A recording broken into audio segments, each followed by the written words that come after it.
Welcome to the Let's Feel Good podcast. I'm your host, Annie. After nearly a decade of asking, why don't I feel good?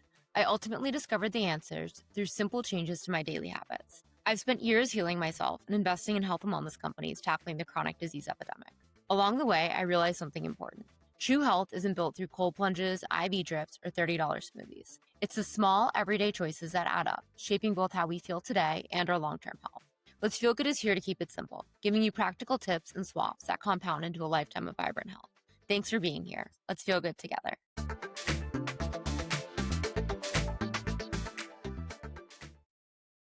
Welcome back to the Let's Feel Good podcast. I'm so excited to be here today with Amanda. Amanda is a holistic wellness and mindfulness coach, an operator in the health tech space, and the founder of January Wellness. Today, we're diving into her inspiring journey from starting her career as a teacher to becoming a health coach. We'll explore her own health and wellness path, her experiences with anxiety and mental health, practical ways to incorporate holistic well-being into your daily life, and how to create both a life and career that truly aligns with your purpose. We'll also talk entrepreneurship, mental health, what it's like to be a woman in the corporate world, and how to create a life that you genuinely love.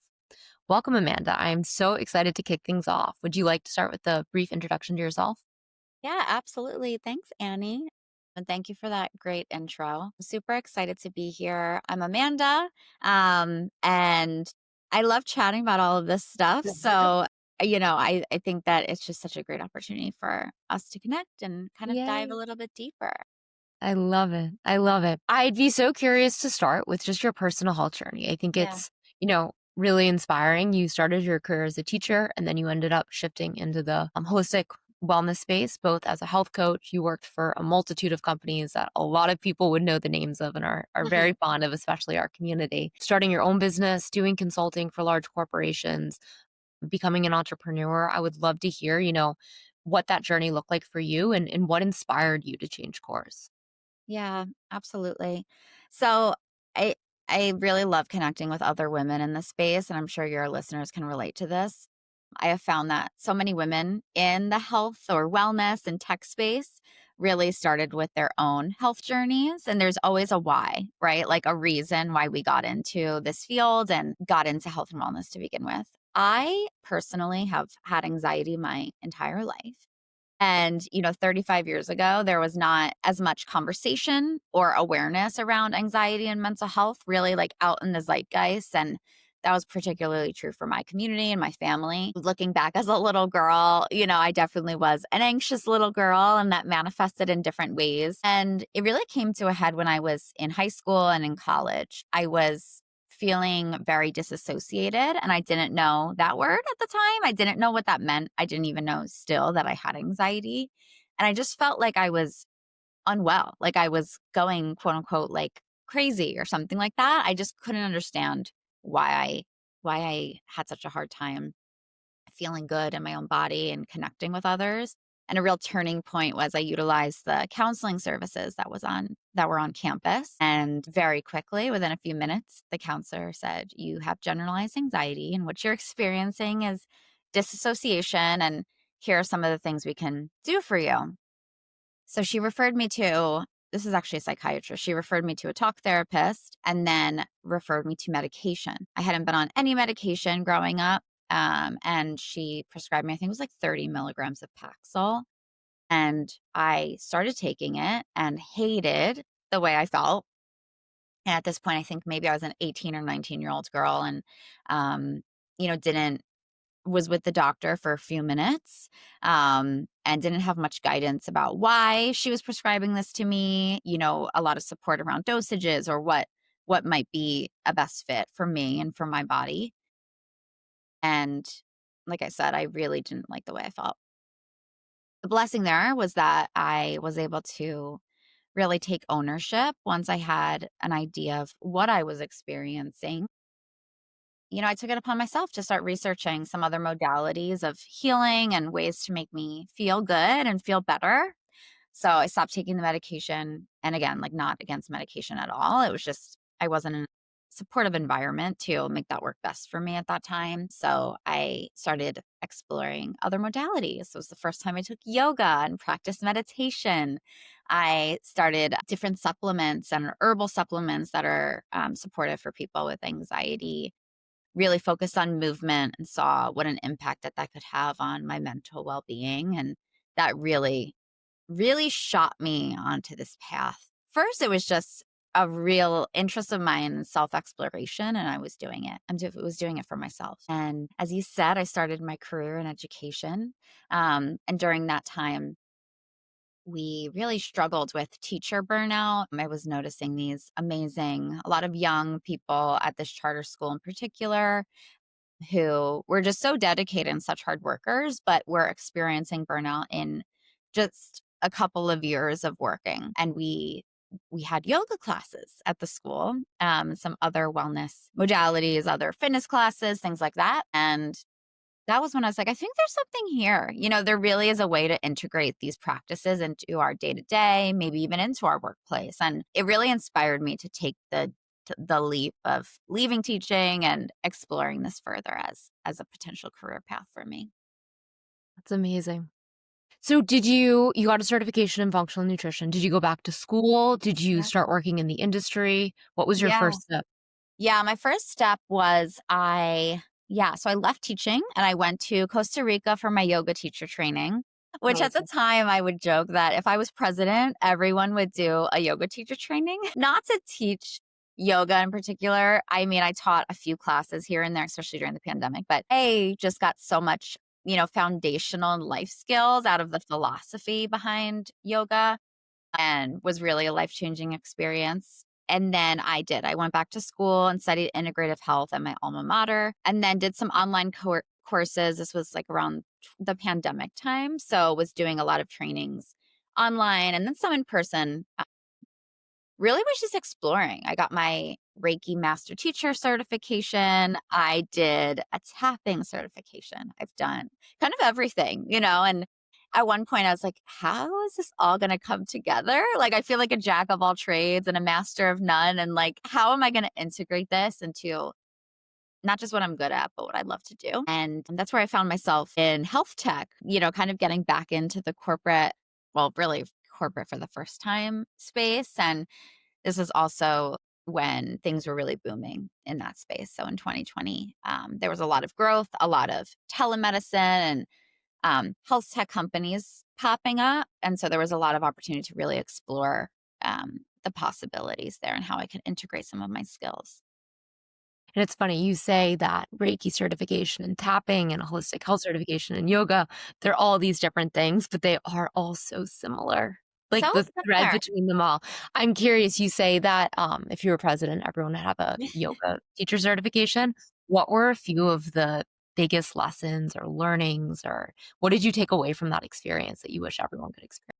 Oh, that's such a great question. And you're inspiring me to revisit. I still have my yoga workbook and I found it earlier this week. I was doing what feels like a little bit of a spring cleaning. I'm going through a transition in my life right now. And I also think fall it's like matriculation, right? It's like the kids go back to school and it really feels like a new year to me, the fall. And so I was doing some cleaning and I found my workbook and I'm like, I need to sit down and revisit some of these practices. But walking away, I guess the biggest thing is really forcing myself, not just forcing myself, but appreciating presence as like a value, not just of a person, but of a whole experience. And I think that that's something that I think a lot about, even when I'm working with corporations, when I'm an employee myself, which is, I think the most valuable gift you can give someone is your presence. And the most valuable gift you can give anything you're working on is being fully present and fully dialed into what is needed in that exact moment and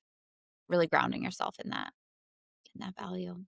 Yeah, that's something I've been focusing on so much too, is being present. I also struggle with anxiety, and anxiety is often ruminating about the future or, Yeah. being anxious about the future, trying to control something that you can't control. Hyperfixating, I've noticed in my own life that even if it's like a beautiful day and there's so much to be joyful about, if I have like an unopened tab in my mind, or if there's Yes. something that I'm fixated on in the future that I don't have control over, it is uncertain to me.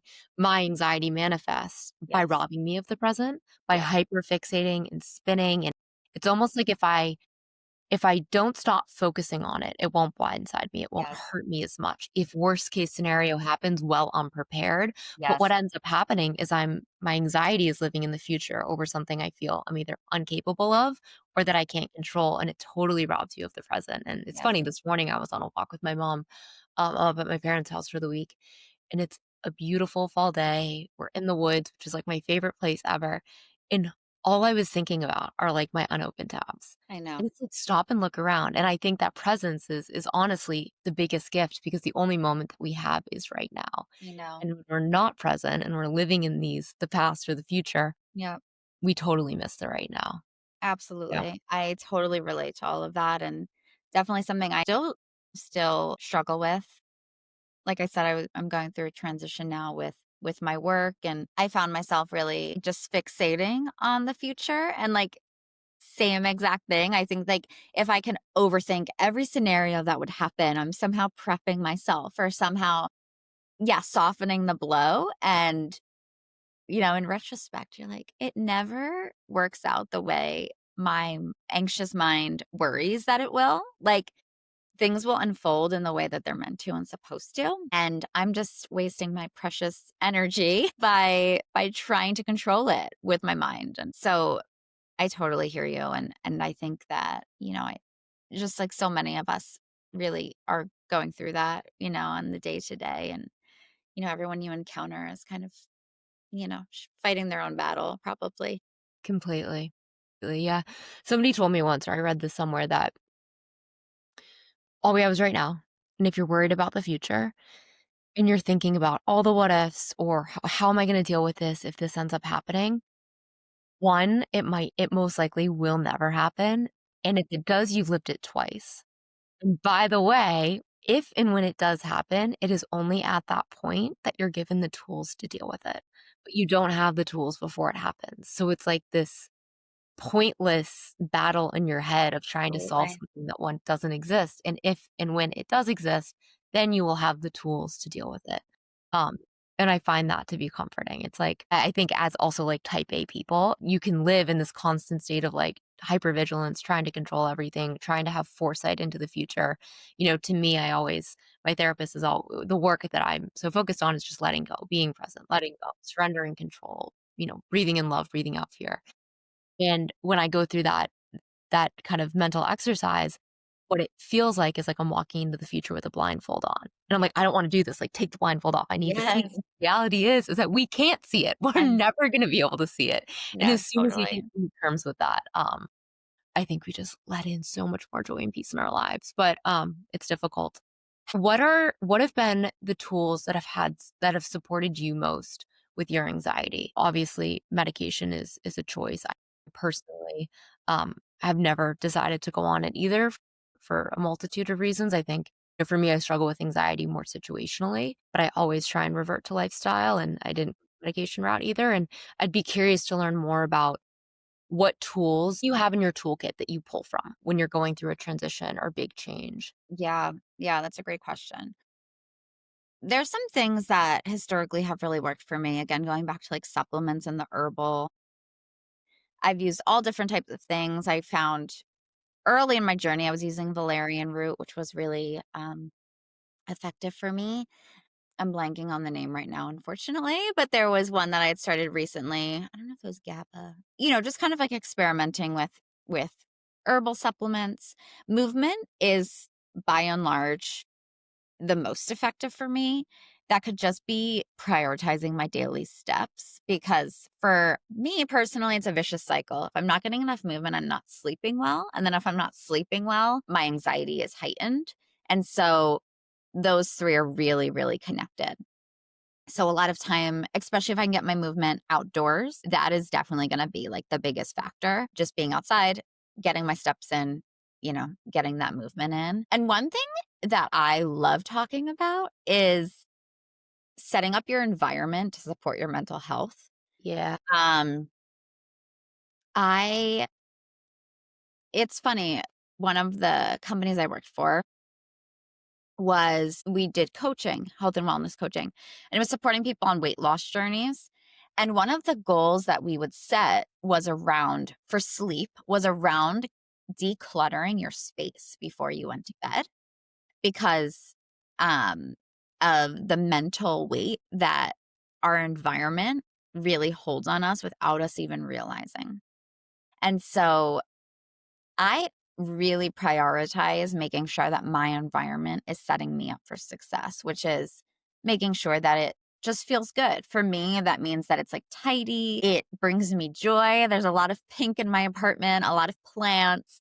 I have a dog. Like I need that like warm energy, but then also just having, just like all of my tools kind of ready to go, having my like weights ready like somewhere that's like very accessible so I can just like pick them up and get some movement if I'm feeling a little bit off, having my essential oils there so I can give them a little tap while I'm working at home, just setting up a space that feels like very warm and nurturing that really sets me up for success and really helps to keep my anxiety at bay because at least like that is giving that area, which is a huge thing for me, is giving me comfort. Yeah.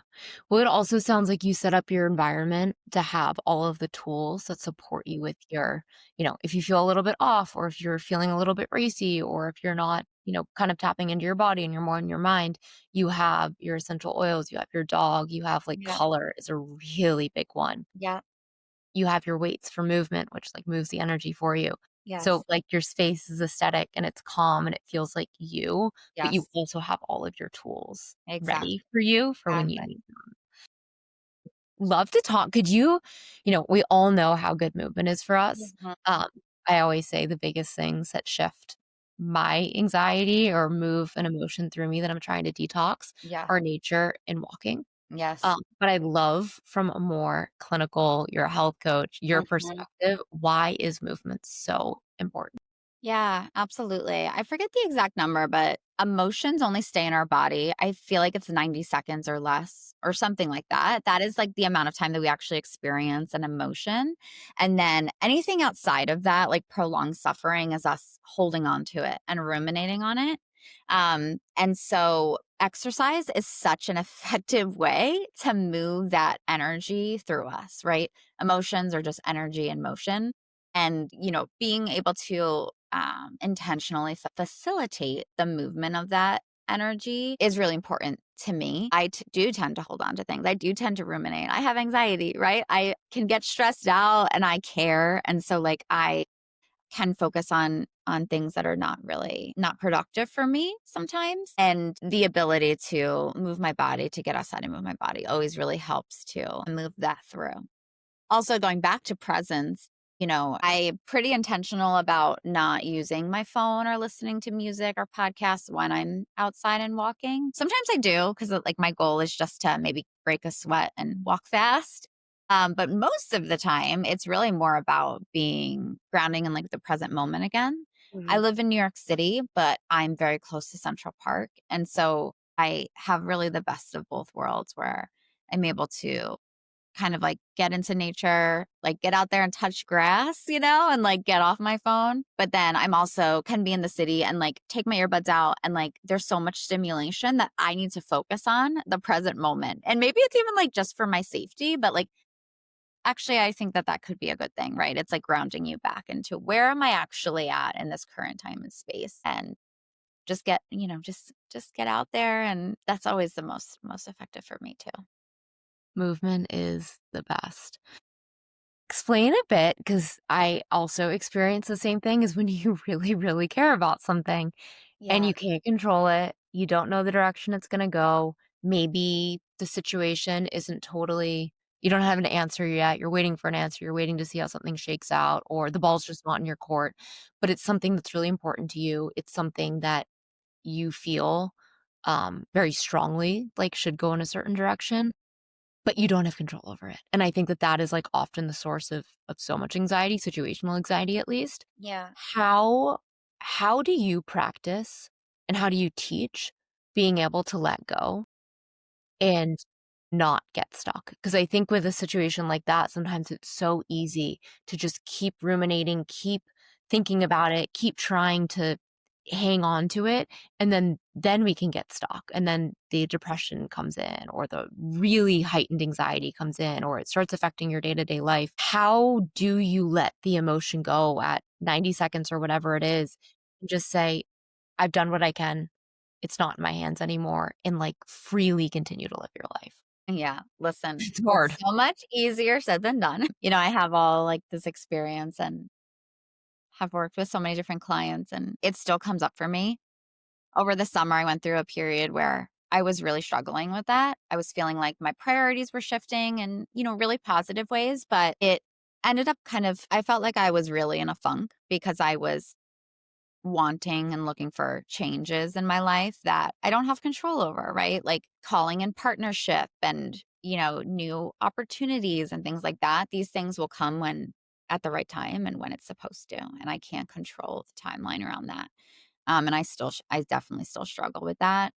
And so first is like giving yourself grace. Like we are humans having a really hard human experience. Like life is hard, but it's also amazing. And just give yourself grace that it's okay to have bad days and tough days and something that I work on all the time. First getting into this field, there was this funny, like, I don't know if it's imposter syndrome, but like I need to walk the walk and talk the talk. And like, Yep. I know all these things intellectually. Like, why am I still having this anxiety? Or why do I feel so like down and depressed because of this one thing? And, we're just people, right? And like doing our best and learning as we go. I think that beyond that, I have a really strong spiritual practice that Mhm. really grounds me. And I really believe like having a why or something that grounds you in that way is really important. It doesn't need to be necessarily spiritual, but maybe it's, you're tied to your family or love and just nature, whatever it is that like you believe in, right? You believe in to be true and like the highest frequency in the world. And for me, that always really grounds me. And so I think setting myself up to connect with that every day, whether that's through meditation, maybe it's through movement that is meditative for you, journaling, things like that. But that is what always brings me back, even when I am having those toughest days. If I can sit for 20 minutes or even less than that, 5 minutes, and just clear my mind. There's that little, because of that spiritual, belief that I have, I will hear that whisper every single time. That's like, it is all going to be okay. You're going to be okay. Like, you know what I mean? And that is always so reassuring because that little whisper is always present for me, even as my anxiety or feelings of depression and sadness get loud. That little whisper is always there. And the more I can pay attention to that, which is really what I think of meditation as, is just being able to pay attention more to your intuition and to that Yes, voice, the more present I can be and the more I can really let go of control. completely. Yeah, it's interesting that you say that too. I was chatting I have 2 friends that are in the wellness space and just very into all of the same stuff, and we do a lot of these practices together, but I went through a pretty big breakup over the summer, and it was my spirituality and my practices and my Yes. daily rituals that, my god, Yeah. did they shift my Yeah. energy? Did they, open me up to new versions of myself, uncovering lessons, self-growth?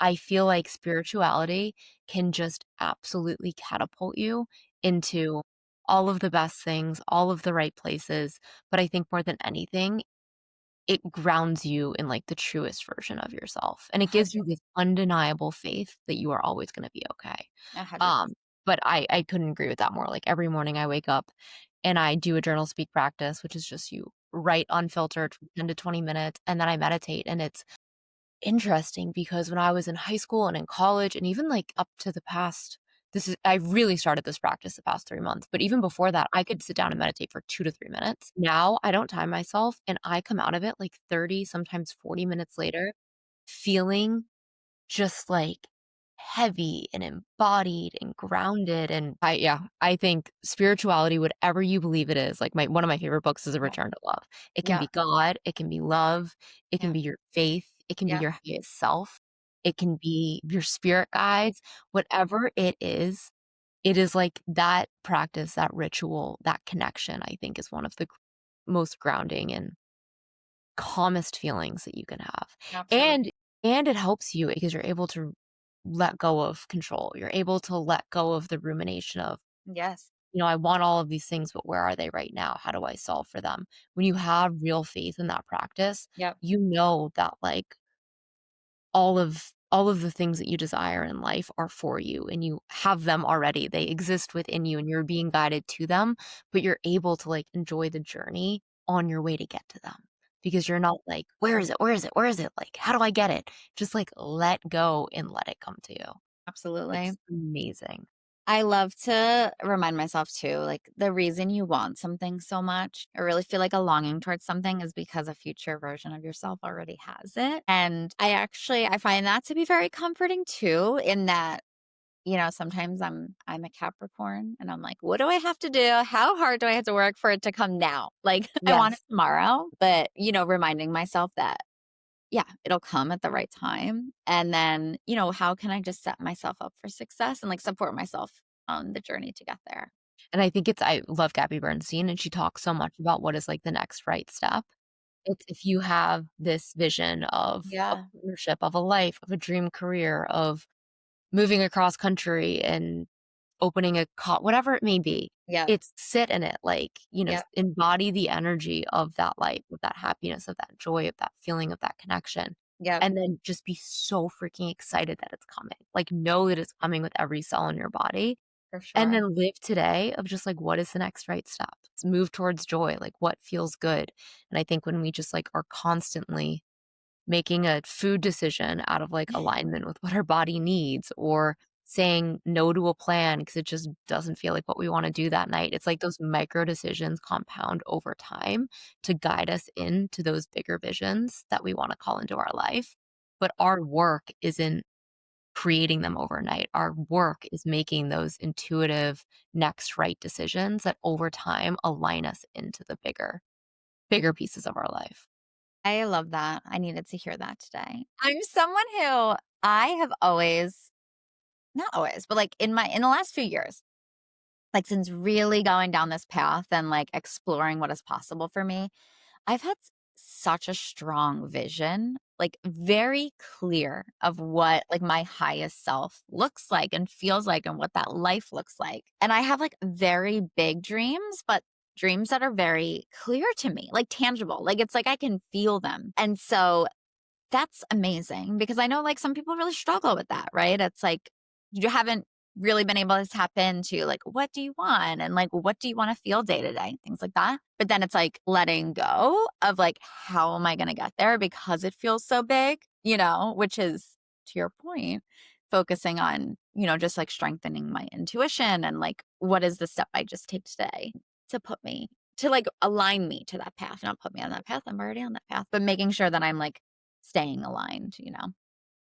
So important, and we can always feel when we're not aligned too. Like, Oh, for sure. even when I, like, eat something that I don't really want, I like, know. I'm not really craving it or I'm not that hungry, or I'm, like, at a coffee chat that, like, I probably should have said no to because 'cause I'm just too busy that day, or I needed Yeah. to sleep an extra hour. Like, Yeah. we all know what alignment feels like, but I think that we get so bogged down with the shoulds Yep. and societal pressure. For sure. And that's something that you talk a lot about, and I think we can start this conversation by one of my favorite things that you've written and talked about. Yeah. You say success is 40% nervous system regulation, 40% trusting yourself when it doesn't make sense on paper, and 20% saying no to things that you used to beg for. Yep. What does that mean? Yeah. Well, when we were talking earlier before, some of the biggest work, so I work with companies with their employees on corporate wellness, which like corporate wellness is like a pretty broad term, right? But what I'm specifically interested in is supporting employees to become like their most empowered and biggest versions of themselves, both in and out of the workplace. One of the biggest places, one of the most common themes I would say of starting is building that trust of when we feel misaligned. And I think I agree with you. I think that most people know when we're out of alignment, but I do think that people forget, or maybe even more so, we ignore that. And to your point, it's because of societal pressures or it's because of other priorities, whether it's work, family, just day to day, whatever, like overstimulation from all the information we're getting. And we forget to listen to our bodies and to listen to ourselves and our intuitions. And so some of like the practices that I always start is just like body scanning and like noticing where things are showing up in the body um, for the clients that I'm working with. Uh, and typically it starts around work, right? Like they'll say, I'm really struggling with this decision that has to be made. We'll start to identify like, how is this manifesting in the body? Where is it your stomach? Is it like you're noticing your muscles are really tense? All of those things. And then the conversations always evolve into outside of work too, right? Like, how is this present in just who you are? And like you putting your needs aside to accommodate others, and how is that manifesting in the body? And so I think it really comes like that thing I wrote really comes from one, getting to know how our intuition shows up for us, like every second of every day. And then two, strengthening our radar on it. And like, how can we listen to it? How can we kind of start to decipher what this means for us? And then you can talk about next steps, which would be like, whatever, following your dreams and, quitting the job or whatever. But I think that first two steps sometimes takes a long time. And like, that's cool, right? It's like the most valuable practice you could ever do is getting in touch with what is happening in your body and what your intuition is trying to tell you every day, because it's always talking to us. It's just How do our we hear it? How do you where do you hear your intuition? Mhm. I hear my intuition when I'm able to quiet outside chatter. One practice that I incorporate with my clients is to think about their intake, like their diet. And I'm not talking about food. It can be food. Sometimes there's a lot of noise around that, of course. But it's also what are we taking in all other ways. So through the media, what television shows are we watching? What songs are we listening to? It all has frequency. Like if you're listening to like really sad songs every day on your way to work and then you arrive to work and you're like, why don't I have energy? Like maybe like that's not aligned for you, right? Like I think our social connections, this was something I was really exploring myself this year, which was what energy are people bringing into my life, my friends, my coworkers. You know, when you kind of start to explore everything from the lens of energy, and it sounds kind of woo woo, but everything is energetic. Like we know that. And you just start to explore that, right? It's like when I leave having drinks with this friend, how do I feel? Like, do I feel energized and inspired? Do I feel drained? Why is that? You know? Or when I watch this TV show, how do I feel when I turn it off? Just like starting to and trying not to judge yourself or not to judge the thing or the person. But I think, yeah, that's a really good way to start to strengthen that muscle. And we so often override that with the should. I should like them because Yes. they're friends with everybody and everyone loves them. So, Yeah. is that true for me? Yeah. Or I should love this job. I should be grateful because Totally. everybody wants this career, or I worked so hard to get here. So I feel guilty for not appreciating it. Totally. So that's something else I'd love to get into with you is you talk a lot about feeling empowered and passionate in really embodying your purpose, whether that's in work and relationships in life. How do we realize that, we're maybe not in the right place or a little bit off our track or Yeah. we're in a role that used to serve us? Like as you Yeah. say, it used to be something that we would have killed for, but we have it now Yeah. and it doesn't feel right for this current version of ourselves. Yeah. Maybe we can't quit corporate America and maybe we can't, leave our job or it's difficult to find a new job right now. But Yeah. how do we start listening to that intuition, into that kind of knowledge that maybe there is something else for us Yeah. and take gradual shifts to start building a life that feels more aligned, even if we can't, 180 our lives over? Yeah, definitely. And I was thinking like this really ties into what we were talking about before too, which is like the should. Yeah. It's really important to trust yourself and have confidence in who you are. because sometimes it's not gonna make sense to other people. Sometimes you're going to look like cringe or chuggy, whatever the kids are saying, where it's like might talk, um, because you're following what you know is right for you, and it might not align with what everyone else thinks is the right thing. I think the practices we've already talked about are really powerful in identifying where there's misalignment. And then as far as taking steps to move into alignment, I think like the smallest thing you can do is really, where I think we're kind of like focusing a little, or I'm focusing a little bit on like things that feel misaligned or maybe don't feel good for us. But during this practice, hopefully you're also finding things that feel really good and like light you up. And again, maybe they don't make sense. And maybe that's, like a I think that's actually the most important part of this practice. for sure, for sure. And like finding like a hobby that really lights you up. For me, like when I was younger, I used to like feel so lit up when I would go to Whole Foods. And I was like, why does this grocery store give me so much energy?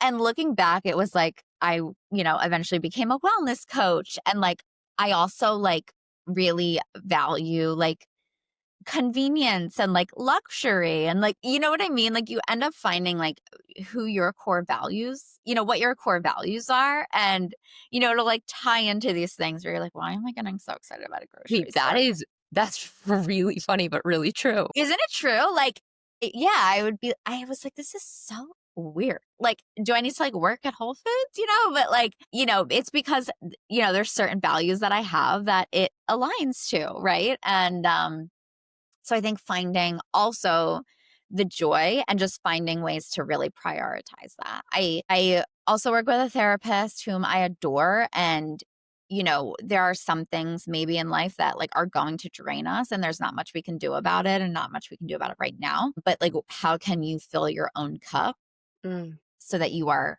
maintaining that balance and really being able to like, show up each day and feel good. That is it's so true. I keep a list on my phone. I've been doing this. I don't know why I started this practice, and I've done it every almost every day for like 3 to 4 years. Yeah. But I create in my notes app, I have the month. So it's like March 2023 or October 2025. And every day or like it's never forced, but when I feel a call to it Yeah. or it's every other day, if there's something that I absolutely love or that just like lit me up or gave me that spark, I write it in there. I love that. It has been the best practice, and sometimes I love reading back on them, Yes.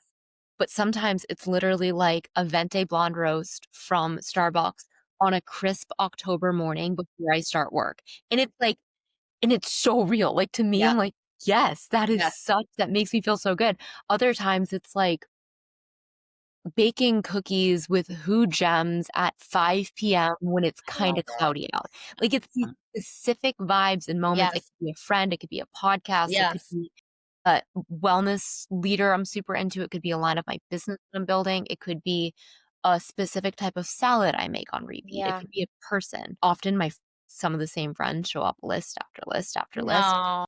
And it's so fun to read back on. 1, because it's an immediate funk when I'm in a funk or if I'm Yeah. stuck or if I'm anxious, I Yeah. have, like, I don't know, hundreds of these lists maybe that I could go pull from Yeah. and find what resonates at that moment, whether it's like a specific podcast or something to cook or a friend to call or this morning, literally, I was in a funk. I went and got my fall and it helped. But also another thing that's really interesting is I will highlight all of the lists and I run them through ChatGPT and I go, describe who I am Yes. and describe my dream life. And it is to a T. I It's know. crazy.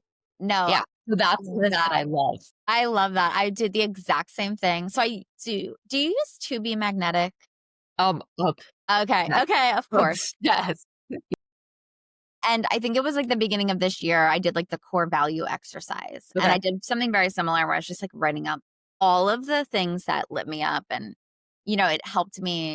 This is great use of AI, like helped me to categorize them and kind of sort them into like big buckets. But I did this recently with this is like a really fun exercise. I did this recently with dreams that I have. Like I had all of these things that I wanted to manifest and bring into my life, which is like California. I wanted to write a screenplay. I want to, I have an idea for a children's book. I want to do health and wellness, like all of these things that kind of felt semi unrelated to me. And I put them in ChatGPT and it was able to like kind of um just like give me some like connective thread between them all.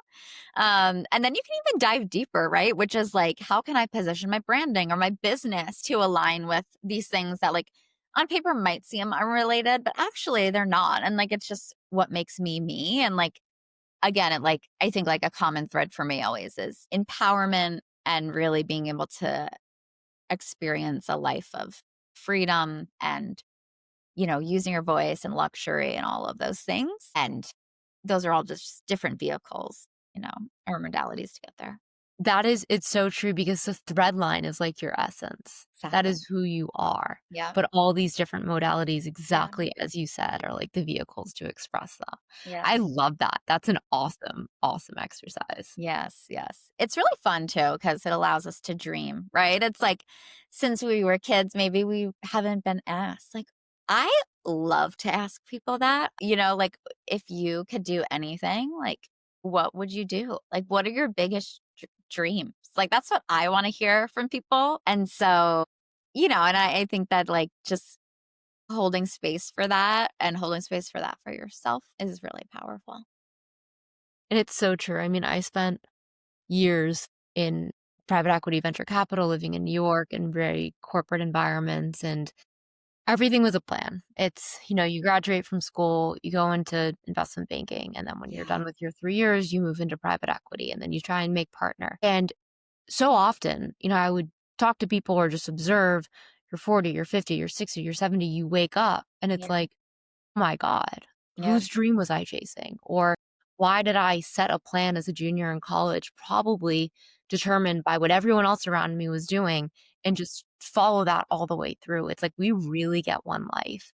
And if we slow down and ask ourselves, like, what is our biggest, boldest vision? Like, if we could create anything or embody anything, like who would we be? What would we do? Like, for me, I'm very into manifesting to be magnetic. Like, I would love to one day have a house in Vermont. I'd love to live on a farm. I'd love to have 3 kids. I'd love to eat farm to table and have this vibrant community, and also a place in the city where I'm super tapped into the wellness ecosystem. And it's like that fuel you, like believe that you really can create anything and then take those next right steps. Like maybe you are in investment banking, maybe you are on that track in a corporate finance role or in corporate America.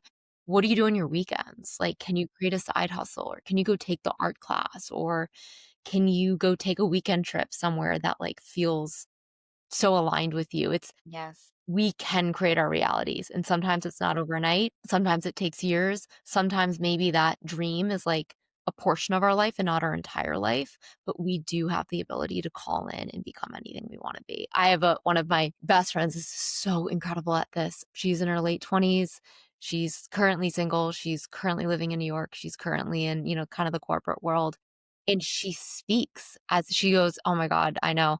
I'm so excited to have dinner parties at my Vermont house. I know, like, my husband Yes. would love this." She literally just speaks as if it exists, and I watch her and all of those things come to her. It's amazing. She speaks and they come into view. She acts as if they're there with excitement and joy and Amazing. surrender. Yeah. But yeah, it's so exciting. That's so funny because a friend and I have done the same thing. I don't know, maybe it was TBM, I forget, but it was like you with a friend who, also is manifesting and supportive of your dreams, like, have an argument about, like, where like, who's paying for the vacation this Yeah. time? Like, Yeah. so we would, like, get into these, like, little fake tip not fake, you know, manifesting tips about like who is paying for the flights to Turks and Caicos or like, you know what I mean? And, I think that that's like another great call out is like thinking about your community, right? And like, what are you calling in? Where do you want to go? And like, how can you just put yourself in those spaces and connect with people who are aligned with those goals and those dreams really also is so helpful and like so key to, dialing in your energy. 100%. And I also think that, like, so much of anxiety or depression or feeling stuck is often like not feeling embodied in Yes, yourself or for sure. having a clogged emotion or Yeah, suppressed trauma. Um, and I think that as you made such a good point earlier about it's not all about what doesn't feel aligned, but starting with what feels the most aligned. And honestly, even just having this conversation with you today about, you know, dreaming and calling in the things that we want and recognizing the simple joys and pleasures in our life, you feel yourself shift.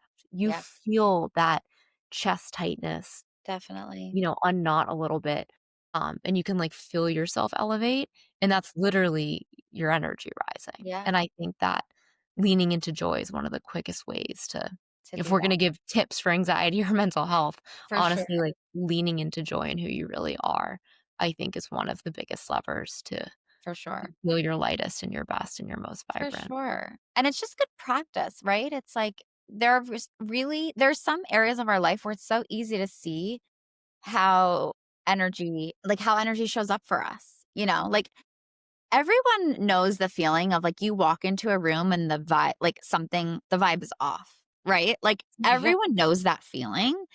And so, you know, I always like use that example of like it is a real thing, right? Like energy is a real thing. And using those maybe feels like more extreme or just more obvious examples of ways that we really notice that in our day to day is just good practice. It just strengthens a muscle of noticing. And then you can, yeah, like notice it in ways that maybe are harder to see or feel, and then start to kind of decide and lean into the things that light you up.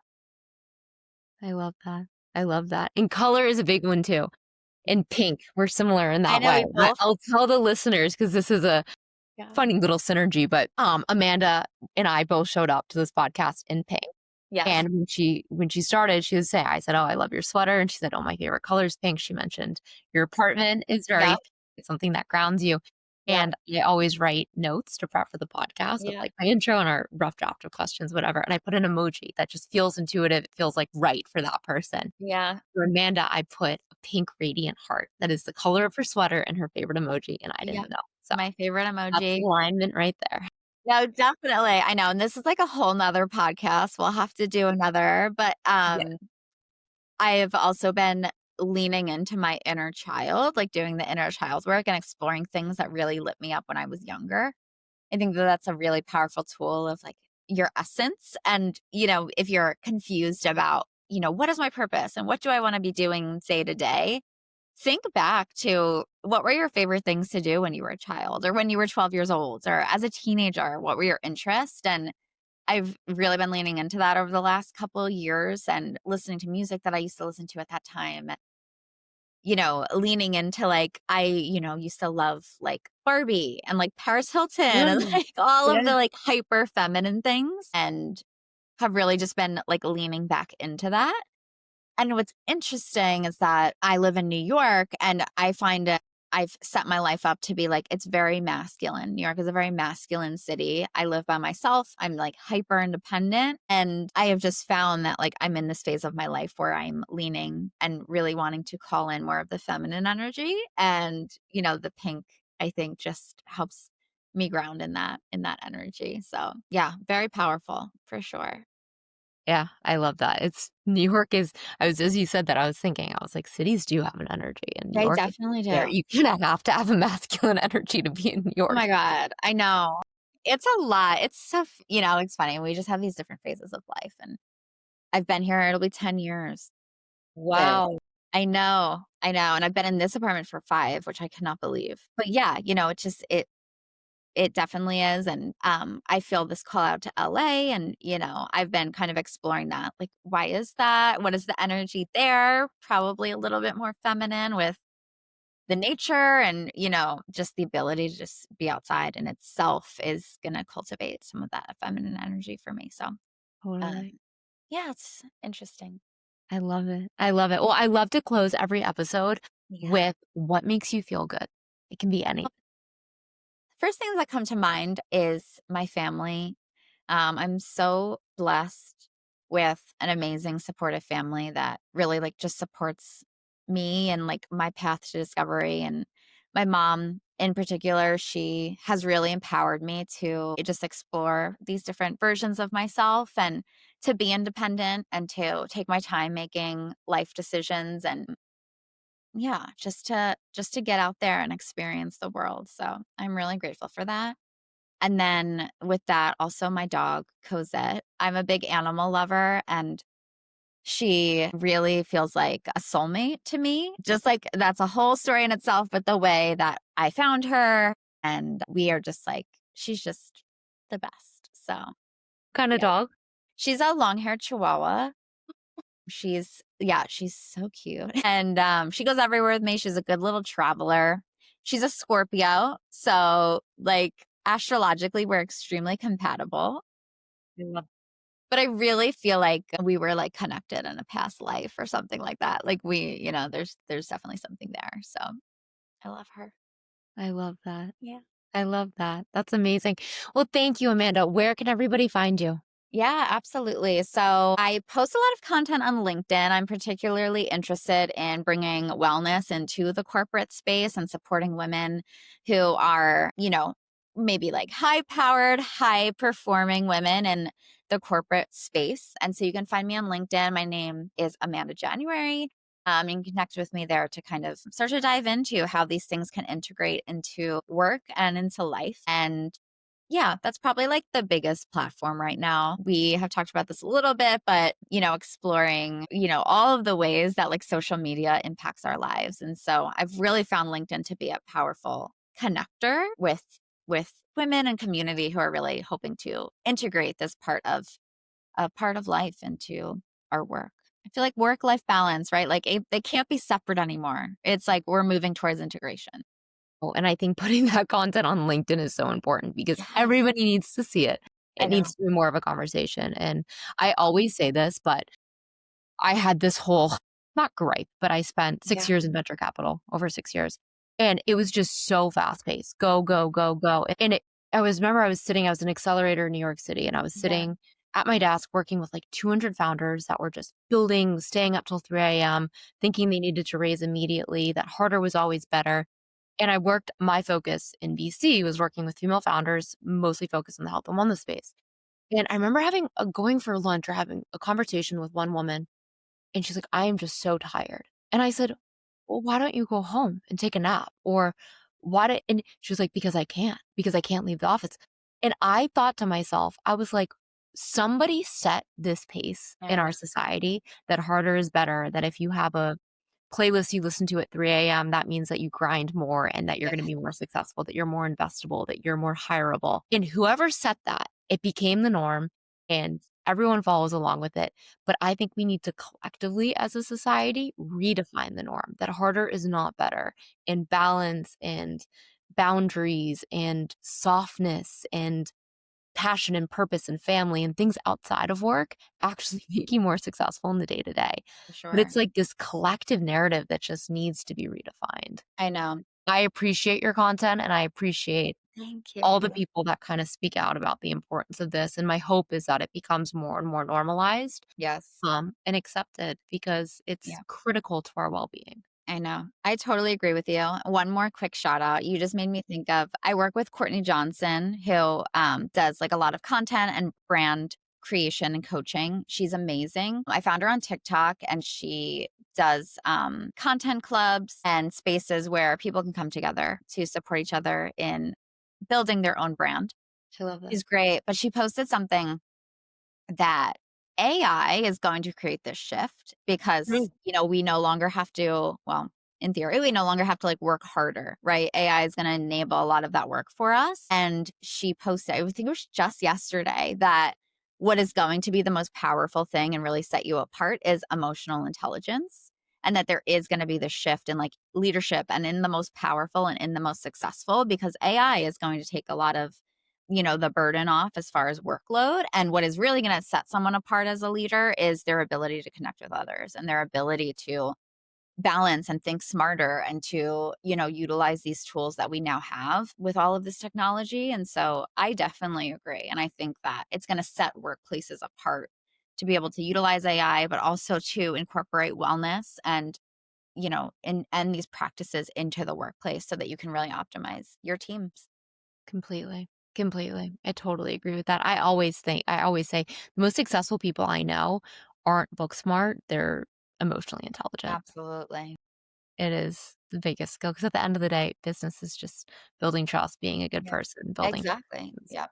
So true. Amazing. Well, thank you so much, Amanda. This was such a fun conversation, and you will be back. We have so much more to chat I about. know, I know. I feel like we could talk for hours, but thank you so much for having me. Every time we talk, just always so inspired. So I really Oh, me too. Me too. Totally. It's something I'm gonna add to my favorites list for this month, October. You're so sweet. I love it. All right. I'll see you soon. Thank Bye. you. Bye. Just don't hang up. Thanks for listening to Let's Feel Good. If today's episode helped you feel more clear, empowered, or inspired to take action on your health, I'd love if you'd subscribe, leave a review, or share it with a friend who's on their wellness journey too. You can find today's show notes, links, and extra resources over on Substack at letsfeelgood.substack.com and follow along on Instagram at Let's Feel Good Club for more real-life wellness tips in between episodes. Because how you live determines how you feel, and we all deserve to feel amazing. See you next time.